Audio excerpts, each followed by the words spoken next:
और आइए अब हम आपको सुनाते हैं एक ऐसे डॉक्टर की कहानी जिनके पिता ने दिहाड़ी मजदूरी कर बेटे को एक सफल डॉक्टर बनाया। फादर्स डे पर ऐसे पिता को न्यूज़ 11 भारत का भी सलाम। एक पिता अपना पेट काटकर हर महीने 76 रुपए भेजा करता था। इसी पैसे से उसका बेटा अपने मेस का चार्ज, हॉस्टल का किराया और पॉकेट का खर्च निकालता था। पिता दिहाड़ी मजदूर थे और उनका सपना था कि बेटा बड़ा होकर डॉक्टर बने। अपने पिता के अरमान को पूरा करने के लिए वो दिन रात पढ़ाई करता था। धनबाद में मैट्रिक के जिले का सेकंड टॉपर रहा। ये कहानी रिम्स के मेडिसिन विभाग के unit head professor doctor Binde Kumar की है। रिम्स के सफल चिकित्सकों में एक जिनके काबिलियत और व्यवहार की सराहना हर कोई करता है। पिताजी एक दैनिक मजदूर थे। बहुत बार तो ऐसा होता था कि सप्ताह में 7 दिन 8 दिन होता था, तो 4-5 दिन ही ये नौकरी का अवसर मिलता था और उसी आमदनी के द्वारा पूरा परिवार का खर्च चलता था। मेरी भी पढ़ाई उस समय Khalsa high school Katras road Dhanbad में मैं पढ़ता था। किताब कॉपी का भी खर्चा उसी में रहता था।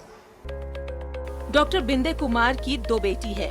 बड़ी बेटी शिखांशी अपने पिता को अपना आदर्श मानते हुए उन्हीं की तरह Lokmanya Tilak municipal medical college Mumbai से ऑब्स गायनो में मास्टर इन सर्जरी की पढ़ाई कर रही है, जबकि दूसरी बेटी Shruti Indian Institute of Science Bengaluru से एमटेक की पढ़ाई कर रही है।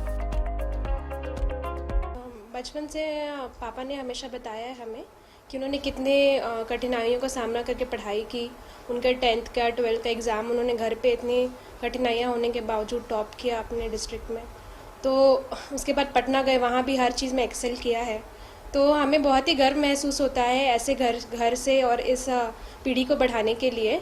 तो हम लोग भी अपनी तरफ से चाहते हैं कि हम लोग पूरी मेहनत करें और अपना पापा का नाम रोशन करें आगे चल के, ताकि हम कभी आगे जाके किसी पे डिपेंडेंट ना रहे।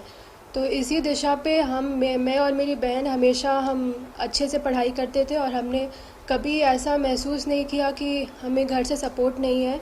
हमें मतलब पढ़ाई के लिए या किसी चीज़ के लिए भी जो भी ज़रूरत था वो हमेशा हमें मिला है और हमेशा हमें घर से और मेरे फादर से बिल्कुल सपोर्ट मिला। कभी भी लड़का लड़की में ऐसा डिफरेंस ऐसा कभी कुछ हमारे साथ नहीं हुआ। मुश्किल हालातों में पैसे का अभाव होने के बाद भी हर विकट परिस्थिति में संघर्ष कर सफल चिकित्सक बनने वाले पिता पर बच्चियों के साथ परिवार के सभी सदस्य और रिम्स के अधिकारी भी गर्व महसूस करते हैं। ये बहुत ही ईमानदारी से अपना काम करते हैं और एकदम पंचुअल रहते हैं। मैंने और सब लेडीज़ कहती हैं कि 9 सर को जाते हुए देख रहे हैं, यानी 9 बज रहा है। मैंने ये 9 बजे के 10 मिनट पहले ही निकल जाते हैं घर से। सारा संडे को भी ये आराम नहीं करते हैं। संडे को भी बोलते हैं कि हम एक बार जाके अपना पेशेंट लोग को देख लें, उसके बाद घर में आके रिलैक्स हों। तो ये छुट्टी वाले भी दिन, चाहे वो दिवाली, दशहरा, ईद, बकरीद, जो भी छुट्टी रहता है, तो ये घर में ऐसा नहीं कि आज छुट्टी है तो घर में रिलैक्स हों। क्योंकि पीएमसीएच से पढ़ना, पटना मेडिकल कॉलेज से पढ़ना हमेशा एक बिहार के और झारखंड के लोगों का सपना रहा है। उस समय तो अविभाजित बिहार था जिसमें बिंदे जी डॉक्टर बने। से आज के समय में उन्हें गर्व करने की ज़रूरत है कि चूँकि उनकी पुत्री भी उनकी राह पर है। वो भी लोकमान्य तिलक मेडिकल कॉलेज से MBBS करके अभी पोस्ट ग्रेजुएशन की तैयारी कर रही थी। तो मुझे तो देख के बड़ी खुशी और बहुत गर्व का अनुभव होता है। पूरी दुनिया 20 जून को फादर्स डे मना रही है। हर किसी के लिए उसका पिता उनके लिए आदर्श होता है, क्योंकि अपने बच्चे की हर ख्वाहिशों को किसी भी तरह पूरा करने के लिए एक पिता अपना हर कुछ बच्चों पर न्यौछावर कर उसके भविष्य के लिए मेहनत करता है। ऐसे सभी पिता को न्यूज़ 11 भारत भी सलाम करता है। रांची से न्यूज़ 11 भारत के लिए सत्यव्रत किरण की रिपोर्ट।